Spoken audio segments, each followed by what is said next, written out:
Harry and Meghan have reportedly cut household staff to try and save money. I mean, labor is expensive, but I do have a source that is a proud member of the Sussex Survivors Club who told me she's still experiencing issues. Now, today is Tripping the Colour, and it marks the King's birthday.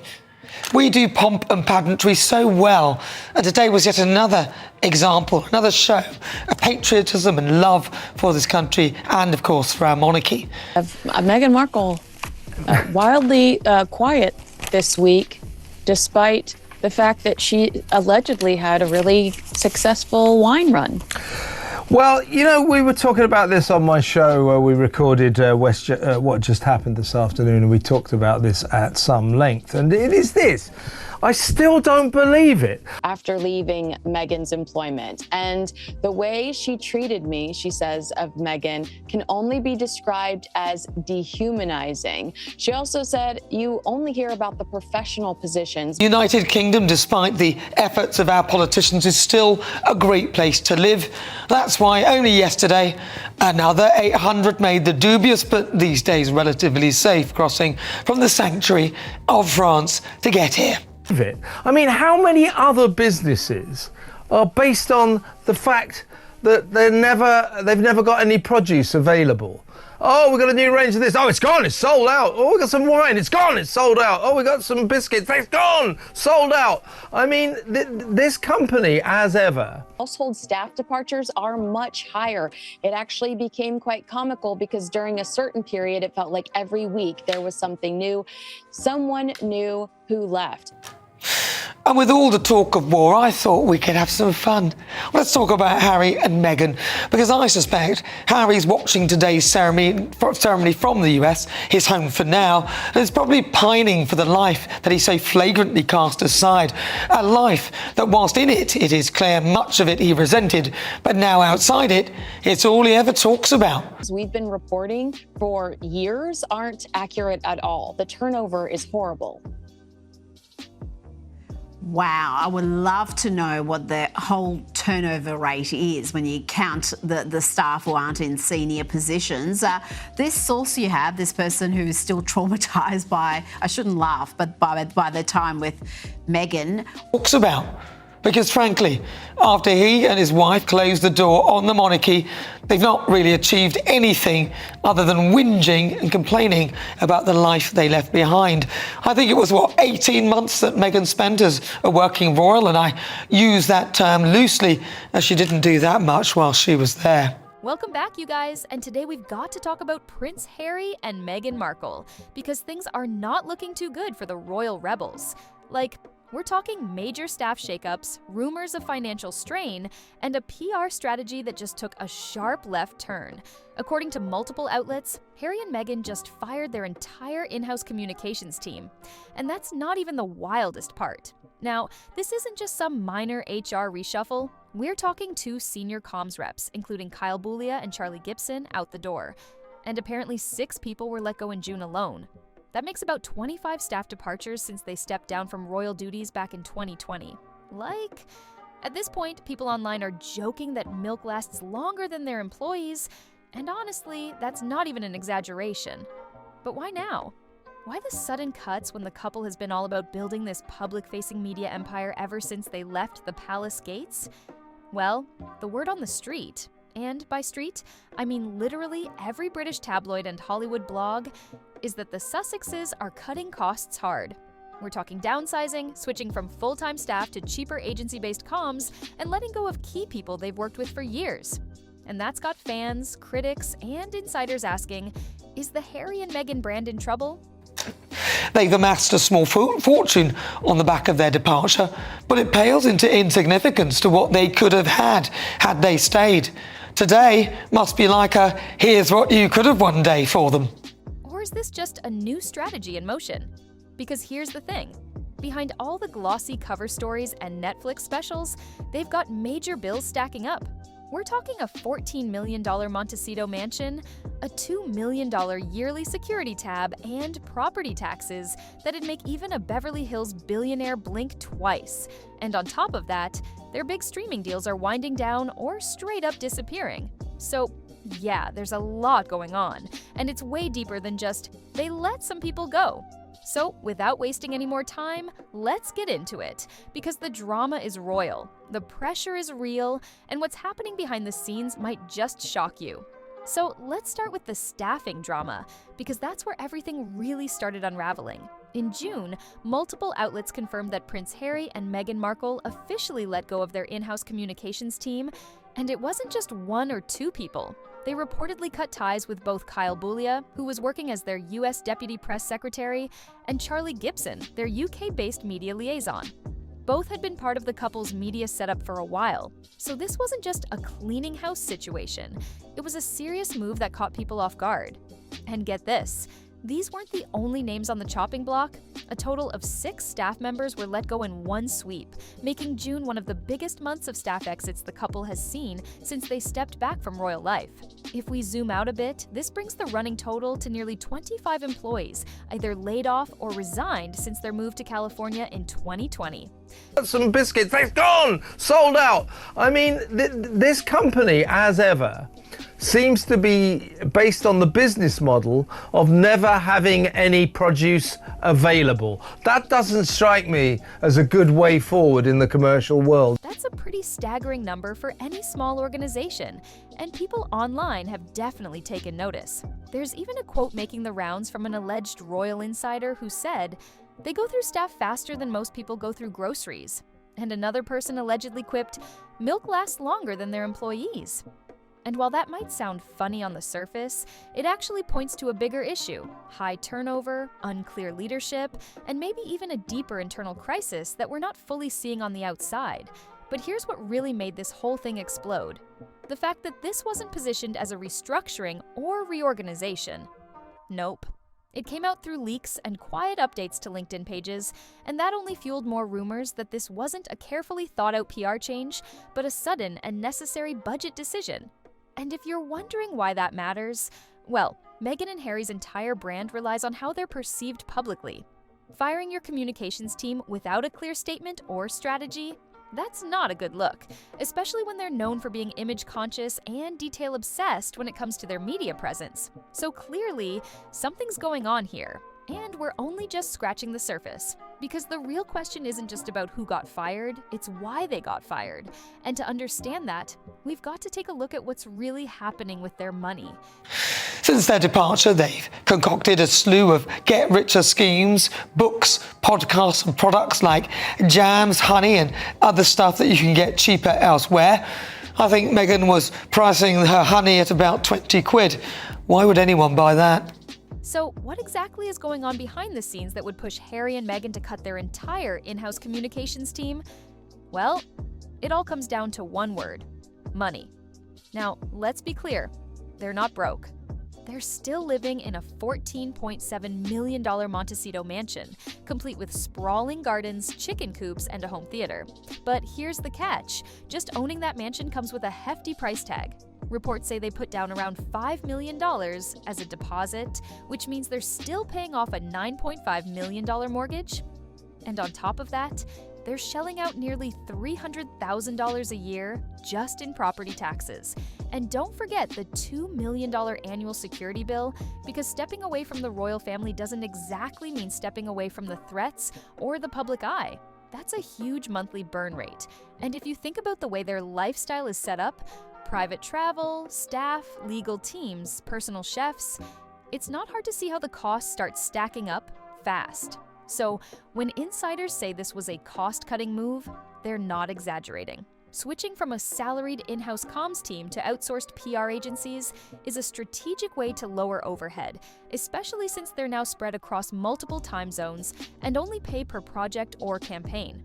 It's a model a lot of celebrities use, but for Harry and Meghan, who've built their entire post-royal identity around controlling their image, it's kind of a surprising shift. And let's not forget the timing.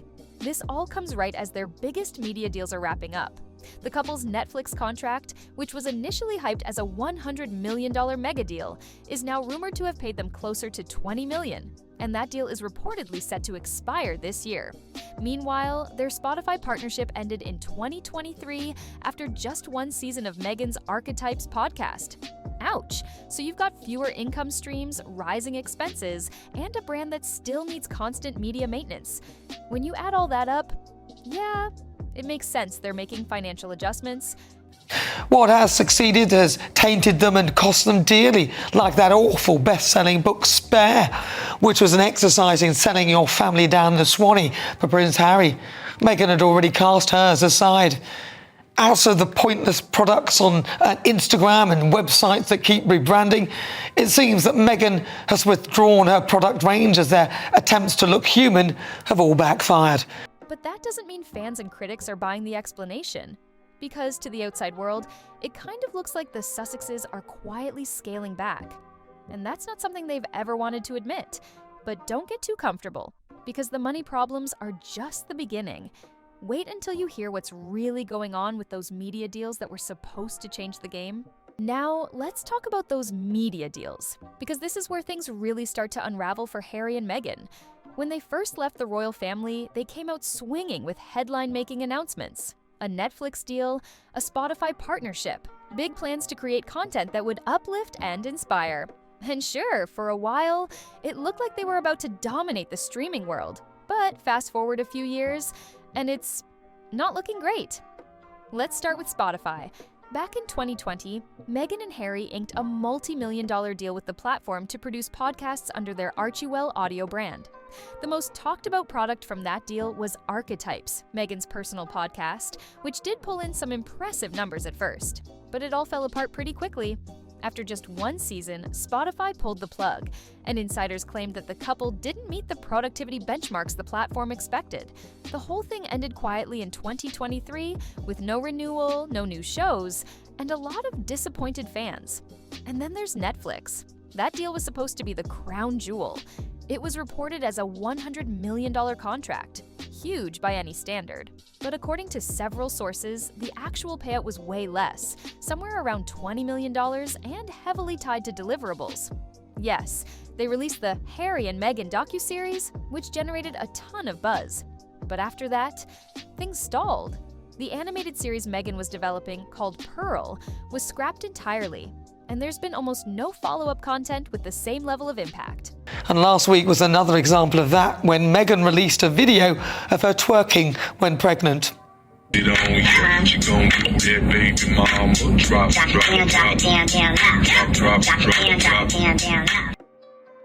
The latest in a dire selection of attempts to make themselves appear human and approachable. But nothing seems to be working as they hemorrhage more staff. Today, reportedly 6 more of their staff have jumped ship. Critics started calling them out for over-promising and under-delivering. Some even labeled them Hollywood one-hit wonders. And that sting only grew when Netflix announced other high-profile deals, with the Obamas, for example, that came across as far more consistent and polished. So here's the brutal truth. These weren't just creative ventures, they were supposed to fund the Sussexes' new life. And now, with those deals fading, it's raising serious questions about what's next. Because without major media backing, and with their inner circle shrinking, the whole royal power couple narrative is starting to feel a little shaky. And it doesn't help that their luxury lifestyle shows no sign of slowing down. Which brings us straight to their Montecito mansion, and the financial weight it's adding to all of this. So, while Harry and Meghan's media empire might be cooling off their expenses, definitely not. And the centerpiece of that financial puzzle is their Montecito mansion, because this place is no starter home. Back in 2020, the couple purchased their lavish estate in Montecito, California for around $14.7 million. And sure, it's a beautiful home. We're talking 9 bedrooms, 16 bathrooms, a library, gym, spa, wine cellar, theater, tennis court, rose gardens, and even a chicken coop that went viral thanks to Oprah. But with all that charm comes a whole lot of financial responsibility. Reports say they put down about $5 million upfront, leaving them with a $9.5 million mortgage, which, with California interest rates and taxes, is no joke. They're also said to be paying nearly $300,000 annually in property taxes alone. That's not even touching upkeep costs, utilities, staff, and security. Speaking of which, their personal security costs reportedly exceed $2 million a year. That's not a one-time setup. That's ongoing and necessary, considering their high profile and the threats they've spoken about publicly. When they left their royal roles, one of the biggest points of tension was whether they'd still get protection from the UK or not. They didn't. So now they've got to foot that bill themselves. All of that means their household expenses are in the millions per year. Meghan, what was her main issue? What did she do to dehumanize her? Well, I mean, one of the things that she pointed out was that Meghan was incredibly ugly when Harry wasn't around. But as soon as Harry was around, and another point they made was the mask slipped after about 6 weeks, that Meghan was like a fairy, like so happy and just full of joy and sweetness. And when the income stream isn't as strong or stable as it once looked, it starts to create a pretty uncomfortable gap. And fans are noticing. Some are asking how long they can realistically sustain this kind of lifestyle, especially now that they're scaling back staff and ending deals. There's also the perception angle, because while the public once rooted for their post-royal glow-up, seeing them cut staff while still living in a mansion can feel off. It's giving mixed signals, like are they rebuilding, rebranding, or just trying to quietly course correct before things spiral? And this isn't just about money, it's about image. The Montecito mansion was part of their brand, privacy, independence, and luxury. But now it's becoming a symbol of the pressure they're under to keep up appearances, even when everything behind the scenes seems to be shifting. And trust me, things are shifting. Because behind closed doors, the rumors about how they run things are getting even louder. So now that we've covered the house, the mortgage, and the media deals, let's get into what people are really whispering about behind the scenes, how Harry and Meghan are running things. Because while the public story might be about strategic cutbacks, the insider chatter paints a very different picture. It's no secret at this point that the couple has had a seriously high staff turnover rate. Since stepping back from royal duties in 2020, they've reportedly cycled through around 25 employees. That's not just a number, that's a pattern. And the kind of pattern that raises eyebrows in both royal and Hollywood circles. According to multiple sources, some of the staff departures weren't exactly on friendly terms. There have been whispers about poor communication, unrealistic expectations, and a top-down environment that's, well, a little intense. One former associate allegedly described the vibe as controlled chaos, while others suggested that decisions were often made on impulse rather than long-term vision. Then there are those quotes floating around that have gone semi-viral online. One insider said, "They go through staff faster than most people go through groceries." And another claimed, "It's like musical chairs every 6 months." Whether you believe every word or not, it's clear that something's off. A work environment that can't hold onto seasoned professionals, even in a high-profile setup like this, is bound to draw attention. Some fans have tried to defend them, saying that being in the public eye and navigating the media the way they do would make anyone extra protective or demanding. But after about 6 weeks, the mask slipped and they felt like the real Meghan came out to play. And that Meghan typically is ugly when Harry's not around. But if Harry catches Meghan being nasty, he does step in and defend the staff, which I thought was incredibly interesting. But others aren't so forgiving. There's growing speculation that Harry and Meghan's desire to maintain full control over every aspect of their brand is creating bottlenecks and ultimately pushing people out. And let's not forget, these are people with deep experience in PR, media, and corporate strategy. Losing them suddenly, especially all at once, feels less like a pivot and more like a red flag. Critics are starting to wonder if it's not just the external pressure getting to the Sussexes, but internal dysfunction too. But here's the twist. While some see this as a collapse, others think it's a calculated move. Because what comes next might not be a breakdown, it might be a complete rebrand. And the way they're doing it, let's just say, it's different. So, after all the noise about layoffs and high turnover, Harry and Meghan didn't just disappear, they switched things up, but not in the way people expected. Instead of rehiring a new full-time comms team, they've gone for something that's got everyone talking, an outsourced agency-based PR model. According to insiders, they're now working with a global team of 8 agency professionals spread out across 5 different time zones, led by communications veteran Meredith Maines. This isn't just a budget move, it's a major shift in how they handle their brand. think less personal and private team, and more corporate PR on demand. Some fans think it's smart.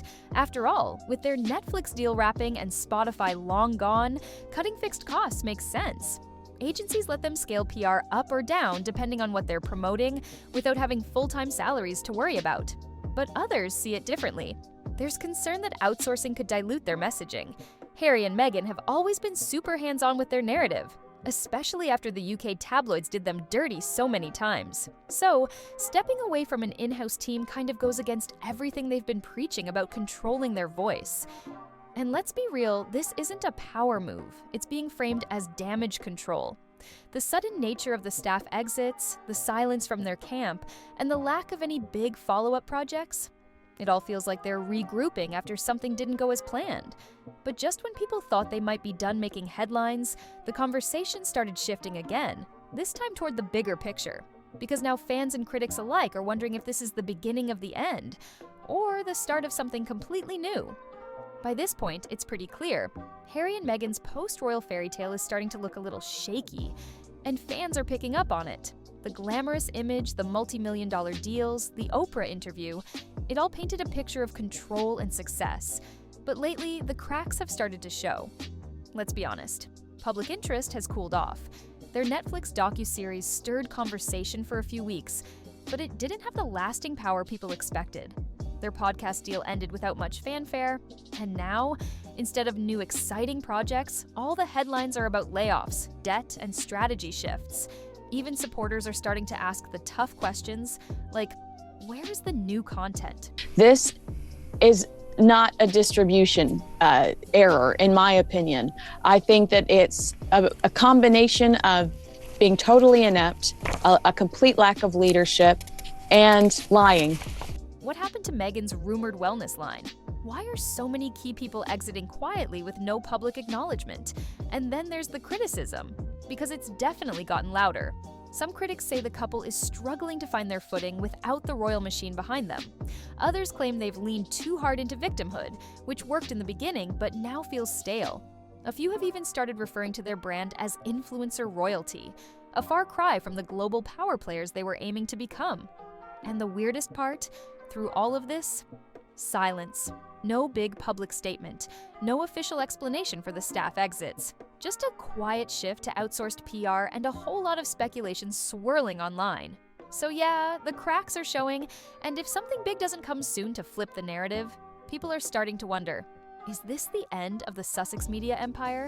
But as with anything in the world of Harry and Meghan, just when you think they're down, they always have one more move, and the next one might just surprise you. So what does all of this really mean? Is it the end of Harry and Meghan's media era?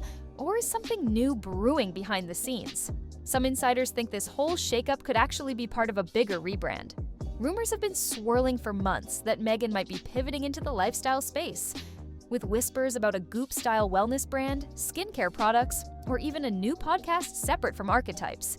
A few trademark filings linked to her name only added fuel to that fire. So could this be the calm before a major comeback? Others believe Harry might return to his roots, focusing on his Invictus Games work, mental health advocacy, or even a quiet reconnection with royal duties down the line. There's no official word, of course, but royal watchers are always speculating.